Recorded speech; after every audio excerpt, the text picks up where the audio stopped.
ಪ್ರಜ್ವಲ್ ಮೇಲೆ ಕೇಸ್ ಆಗಿದೆ, ಅರೆಸ್ಟ್ ಆಗಲೇಬೇಕು, ವಿಚಾರಣೆ ನಡೀಬೇಕು, ಆಮೇಲೆ ನ್ಯಾಯಾಲಯಕ್ಕೆ ಬಿಟ್ಟಿದ್ದು. ಆದರೆ ಎಲ್ರಿಗೂ ಇರತಕ್ಕಂಥ ಪ್ರಶ್ನೆ ಏನು ಅಂತ ಹೇಳಿದ್ರೆ, ಒಂದು ವೇಳೆ ಪ್ರಜ್ವಲ್ ಎಲೆಕ್ಷನ್ಗೆ ಕಂಟೆಸ್ಟ್ ಮಾಡಿದ್ದಾನಲ್ವಾ, ಇವನು ಗೆದ್ದುಬಿಟ್ರೆ ಏನು ಅಂತ. ಇವನು MP ಆಗ್ತಾನ, ಆಗಲ್ವಾ, ಇವನು MPನೇ ಆಗಲ್ವಾ, ಗೆದ್ದರೂ ಗೆಲ್ಲದೇ ಇದ್ದಂಗೆ, ಪಾರ್ಟಿಯಿಂದ ಆಚೆ ಹಾಕಿಬಿಟ್ಟಿದ್ದಾರಲ್ಲ, ಈ ಥರ ಸಾಕಷ್ಟು ಪ್ರಶ್ನೆಗಳಿವೆ. ಪಾರ್ಟಿಯಿಂದ ಆಚೆ ಹಾಕಿರಲಿ, ಒಳಗಡೆ ಇರಲಿ, ರಿಸಲ್ಟ್ನಲ್ಲಿ ಒಂದು ವೇಳೆ ಪ್ರಜ್ವಲ್ ಗೆದ್ದರೆ ಅವನು MPನೇ, ಯಾರೂ ತಪ್ಸೋಕ್ಕಾಗಲ್ಲ. ಪಾರ್ಟಿಯಲ್ಲಿ ಇದ್ದರೂ ಅಷ್ಟೇ, ಇಲ್ಲದೇ ಇದ್ದರೂ ಅಷ್ಟೇ. ಕಾರಣ ಹಾಸನದ ಮತದಾರರು ಅವನಿಗೆ ಓಟ್ ಹಾಕಿರೋದು. ಹಾಗೆ ಅವನು ಗೆದ್ದರೆ ಅವನು MP ಆಗ್ತಾನೆ. ಆದರೆ MPಯಿಂದ ಅನರ್ಹಗೊಳ್ಳೋದಕ್ಕೆ ಏನಾಗುತ್ತೆ ಅಂತ ಹೇಳಿದ್ರೆ, ನೋಡಿ ಇಲ್ಲಿ ಈಗ MP ಆಗಿರ್ತಾನೆ ಇವನು. ಒಂದು ವೇಳೆ ಇದೇ ಕೇಸಲ್ಲಿ ವಿಚಾರಣೆ ನಡೆದು ಇವನಿಗೆ 2 ವರ್ಷಗಳ ಕಾಲ ಶಿಕ್ಷೆ ಆಯಿತು ಅಂತ ಅಂದ್ಕೊಳ್ಳಿ. 2 ವರ್ಷ, ಒಂದು ದಿನ ಕಡಿಮೆ ಆದರೂ ಇಲ್ಲ, ಕೈಲಾಯಿತು. ಕರೆಕ್ಟಾಗಿ 2 ವರ್ಷಗಳ ಶಿಕ್ಷೆ ಆದ್ರೇ ಅವಾಗೇನಾಗುತ್ತೆ, ಈ ವಿಚಾರವನ್ನು ಇವನು ಮೇಲೆ ಕೋರ್ಟ್ಗಳಿಗೆ ಹಾಕ್ಕೊಂಡು ಹೋಗ್ತಾನೆ. ಅವನು ಅಪ್ ಟು ಸುಪ್ರೀಂ ಕೋರ್ಟ್ ಇವನಿಗೊಂದು ಅವಕಾಶ ಇರುತ್ತೆ. ಅಲ್ಲಿವರೆಗೂ MP ಸ್ಥಾನದಲ್ಲೇ ಮುಂದುವರಿತಾ ಇರ್ತಾನೆ. ಚುಕ್ಕೆ ಗುರುತಿನ ಪ್ರಶ್ನೆ ಕೂಡ ಕೇಳಬಹುದಾಗತ್ತೆ, ಪಾರ್ಲಿಮೆಂಟ್ಗೂ ಹೋಗಬಹುದಾಗತ್ತೆ. ಸುಪ್ರೀಂ ಕೋರ್ಟಲ್ಲೂ ಕೂಡ ಈ 2 ವರ್ಷಗಳ ಶಿಕ್ಷೆ ಇನ್ನೂ ಜಾಸ್ತಿ ಆಯಿತು, ಅಥವಾ 2 ವರ್ಷಗಳ ಶಿಕ್ಷೆಯನ್ನೇ ಎತ್ತಿ ಹಿಡಿದ್ಬಿಡ್ತು ಅಂತ ಅಂದ್ಕೊಳ್ಳಿ. ಆಗ ಸುಪ್ರೀಂ ಕೋರ್ಟ್ನ ಆದೇಶವನ್ನು ಇಟ್ಕೊಂಡು ಹೆಡ್ ಆಫ್ ದಿ ಫ್ಲೋರ್ ಅಂದರೆ ಸ್ಪೀಕರ್ ಅವರು ಇವನು ಅನರ್ಹ ಮಾಡ್ತಾ ಇದ್ದೀನಿ, ನಾನು ಇವನು ಪಾರ್ಲಿಮೆಂಟ್ಗೆ ಬರುವಂತಿಲ್ಲ ಅಂತ ಹೇಳಿದ್ರೆ ಅವನ ಸಂಸದನ ಸ್ಥಾನ ಅಲ್ಲಿಗೆ ಹೋಯಿತು ಅಂತ ಅರ್ಥ. ಅಲ್ಲಿಗೆ ಹೊರಟೋಯ್ತಾ, ಅದರ ಆಚೆಗೆ ಏನೂ ಇಲ್ಲ. ಹೋಗಾದ್ಮೇಲೆ ಏನಾಗುತ್ತೆ ಅಂದರೆ 6 ವರ್ಷಗಳ ಕಾಲ ಎಲೆಕ್ಷನ್ಗೆ ಇವನು ಕಂಟೆಸ್ಟ್ ಮಾಡೋಕ್ಕಾಗಲ್ಲ. 6 ವರ್ಷ ಎಲೆಕ್ಷನ್ ಕಂಟೆಸ್ಟ್ ಮಾಡೋಕ್ಕಾಗಲ್ಲ. ಸೊ MP ಸ್ಥಾನ ಕೂಡ ಹೋಗುತ್ತೆ. ಆಗ ಹಾಸನ ಲೋಕಸಭಾ ಕ್ಷೇತ್ರ ಇದೆಯಲ್ಲ, ಅದಕ್ಕೆ ಮತ್ತೊಂದು ಎಲೆಕ್ಷನ್ ನಡೆಯುತ್ತೆ. ಇದಿಷ್ಟೇ ಇವನ ವಿಚಾರದಲ್ಲಿ ಆಗೋದು. ನೆಕ್ಸ್ಟ್ ನಾವು ಇದೇ ವಿಚಾರದಲ್ಲಿ ನೆಕ್ಸ್ಟ್ ವಿಚಾರಕ್ಕೆ ಹೋಗೋದಾದರೆ, ಈ ಒಂದು ಹಂತಕ್ಕೆ ನಾವು ಇಲ್ಲಿ ಚೆಕ್ ಮಾಡ್ಕೊಂಡು ಬರ್ತಾ ಇದ್ದೀವಿ. ನೆಕ್ಸ್ಟ್ ಮುಂದಿನ ವಿಚಾರಕ್ಕೆ ನಾವು ಇಲ್ಲಿ ಬರೋದಾದರೆ, ಇದೇ ಪ್ರಜ್ವಲ್ ರೇವಣ್ಣ ವಿಚಾರದಲ್ಲಿ ಸಾಕಷ್ಟು ಬೆಳವಣಿಗೆಗಳು ಒಂದು ಕಡೆ ನಡೀತಾ ಇದೆ. ಸಂಸದನಾಗಿ ಅವನು ಮುಂದುವರಿತಾನೆ ಅನ್ನೋದು ಕೂಡ ಒಂದು ವಿಚಾರ ಇದೆ. ಇನ್ನು ನಾವು ಕಂಟಿನ್ಯೂ ಮಾಡ್ಕೊಂಡು ಹೋದರೆ, ಪ್ರಜ್ವಲ್ ರೇವಣ್ಣ ರೇಪ್ ಕೇಸ್ ಆರೋಪ ಏನು ಹೊತ್ಕೊಂಡಿದ್ದಾನಲ್ಲ, ಈ ವಿಚಾರಕ್ಕೆ ಸಂಬಂಧಪಟ್ಟಂತೆ SIT ಕೂಡ ಒಂದು ಕಡೆ ತನಿಖೆಯನ್ನು ಮಾಡ್ತಾ ಇದೆ. ತನಿಖೆಯನ್ನು ಮಾಡಿದ ಮೇಲೆ ಈಗ ಈ ವಿಚಾರದಲ್ಲಿ ವಕೀಲ ದೇವರಾಜೇಗೌಡ ವಿರುದ್ಧವಾಗಿ ಶ್ರೇಯಸ್ ಪಟೇಲ್ ಒಂದು ಕಡೆ ವಾಗ್ದಾಳಿಯನ್ನು ಮಾಡ್ತಾ ಇದ್ದಾರೆ. ದೇವರಾಜೇಗೌಡ ಆರೋಪ ಏನು ಮಾಡಿದ್ದಾರೋ ಇದೆಲ್ಲವೂ ಕೂಡ ಸುಳ್ಳು ಅಂಥೇಳಿ ಒಂದು ಕಡೆ ಶ್ರೇಯಸ್ ಪಟೇಲ್ ಹೇಳಿದ್ದಾರೆ.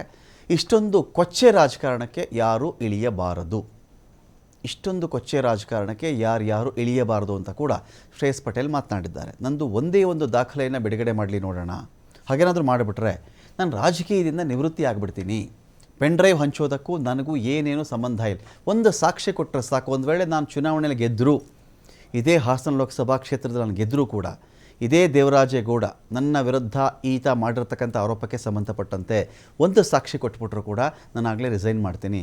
ಸುಮ್ಮನೆ ಇಡೀ ವಿಚಾರದ ದಿಕ್ಕು ತಪ್ಪಿಸೋದಕ್ಕೆ ಸುಮ್ಮನೆ ಆರೋಪ ಮಾಡ್ತಾ ಇದ್ದಾರೆ. ಇದೊಂದು ಕೊಚ್ಚೆ ರಾಜಕಾರಣ, ಇದು ಪೆನ್ ಡ್ರೈವ್ ರಾಜಕಾರಣದ ಬಗ್ಗೆ ಮಾತನಾಡೋಕ್ಕೆ ನನಗೆ ಅಸಹ್ಯ ಆಗುತ್ತೆ ಅಂಥೇಳಿ ಶ್ರೇಯಸ್ ಪಟೇಲ್ ಹೇಳಿದ್ದಾರೆ. ಕಳಕ ಬರುವಂತ ಕೆಲಸನ ಯಪ್ಪ ಮಾಡ್ತಾ ಇದ್ದಾರೆ. ಇದನ್ನ ನಾನು ಕಾನೂನು ಹೋರಾಟ ಮಾಡ್ತೇನೆ, ನಮ್ಮ ಸಿದ್ಧನ ಇದ್ದೇನೆ, ಕಾನೂನು ಹೋರಾಟ ಮಾಡ್ತೇನೆ. ನಾನು ಮಾಧ್ಯಮ ಮುಖಾಂತರಗಳಿಗೆ ಕೇಳ್ಕೊಳ್ಳೋದು ಒಂದೇ, ಈ ತನಿಖೆ ನ್ಯಾಯಸಮ್ಮತವಾಗಿ ಆಗಲಿ. ಯಾವುದು ಈ ಸಂತ್ರಸ್ತೆ ಪೆನ್, ನನಗೆ ಇನ್ನೊಂದು ನಾನು ಮಾಧ್ಯಮ ಮುಖಾಂತರ ಕೇಳೋಕೆ ಇಷ್ಟಪಡ್ತೀನಿ. ನನಗೆ ಆ ಪೆನ್ ಡ್ರೈವ್ ಸುದ್ದಿ ಮಾತಾಡ್ಲಿಕ್ಕೆ ನನಗೆ ಅಸಹ್ಯ ಅನಿಸ್ತದೆ. ನನಗೆ ಅದು ಮಾತಾಡೋಕೆ ನನಗೆ ಇಷ್ಟ ಇಲ್ಲ. ನಾನು ಸಹ ಒಬ್ಬ ಸೊಫಿಸ್ಟಿಕೇಟೆಡ್ ಫ್ಯಾಮಿಲಿಯಿಂದ ಬಂದಿರೋದು, ನಾನು ಮಹಿಳೆಯರ ಜೊತೆ ಸೋದರಿಯರ ಜೊತೆ ಬೆಳೆದಿರೋಂಥವ್ರು.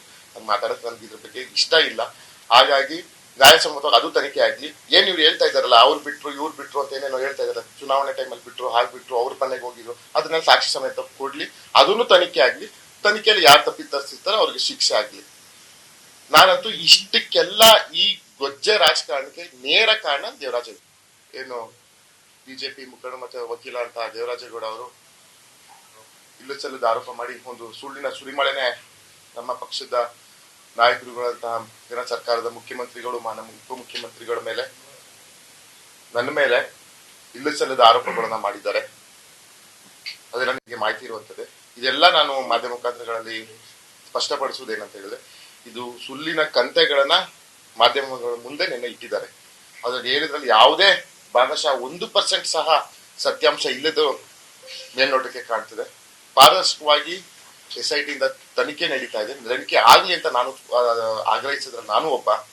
ಹಾಗಾಗಿ ನನ್ನ ಮೇಲೇನು ಆರೋಪ ಮಾಡಿದ್ದಾರೆ, ಯಾವುದೋ ಒಂದು ಖಾಸಗಿ ರೆಸ್ಟೋರೆಂಟ್ ಅಲ್ಲಿ ಹೋಗಿ ಮಾತುಕತೆ ಮಾಡಿದ್ದಾರೆ ಹಾಗೆ ಹೀಗೆ ಅಂತ, ಅದಕ್ಕೆ 100% ಶುದ್ಧ ಸುಳ್ಳು. ನಾನು ಬಹಿರಂಗವಾಗಿ ಅವ್ರಿಗೆ ನಾನು ಕೇಳ್ತಾ ಇದ್ದೀನಿ, ಚರ್ಚೆಗೆ ಬರ್ಲಿ, ಹಾಸನಕ್ಕೆ ಚರ್ಚೆಗೆ ಬರ್ಲಿ.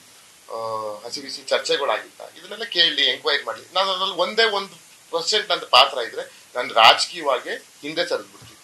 4ನೇ ತಾರೀಕು ಜನ ನನ್ನ ಆಶೀರ್ವಾದ ಮಾಡಿದ್ರೆ ಅವತ್ತೇ ನಾನು ರಾಜೀನಾಮೆ ಸಹ ಕೊಟ್ಬಿಡ್ತೀನಿ ಸದಸ್ಯತ್ವ. ಏನಾದ್ರು ನಾನು ಇದ್ರಲ್ಲಿ ಖಂಡಿತವಾಗಿ ನಾನು ಇದರಲ್ಲಿ ಅವರು ಹೇಳಿರೋದು ನಿಜ ಆದ್ರೆ, ಈಗ ಒಬ್ಬರನ್ನ ವೈಯಕ್ತಿಕವಾಗಿ ತೇಜವಾದ ಮಾಡೋದನ್ನ ಬಿಟ್ಟು ಏನು ಒಂದು ಟ್ರ್ಯಾಕ್ ಅಲ್ಲಿ SIT ತನಿಖೆ ನಡೀತಾ ಇದೆ ಅದನ್ನ ದಿಕ್ತಪ್ಪಿಸುವಂತ ಕೆಲಸ ದೇವರಾಜೇಗೌಡ ಕೆಲಸ ಮಾಡ್ತಾ ಇದ್ದಾರೆ.